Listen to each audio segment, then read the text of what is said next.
download an app on iPhone 17, what you can do is you can go to the App Store, and then over here in the App Store you might be able to find something specific pretty much immediately. You can scroll down over here on the main page in order to try to find some, some offers, let's say, or different apps that can be visible over here. And if you happen to find something, you should be able to press Get button, or you can tap on the name of the app in order to find the Get button over here, which allows you to download and install the app.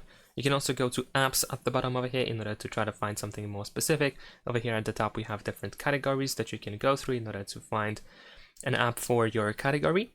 And if you know the name of the app that you are trying to download, then you can use the search button in the bottom right corner. And then over here at the bottom, once again, tap on the search bar, and then we can write the name of the app. So let's say we're gonna look for the Threads app. There we go. And then you should be able to find the app. And you can press Get over here on the right side, or you can tap on the name and again press Get over here. And that is pretty much it. You might also need to enter a password of your account in order to be able to continue.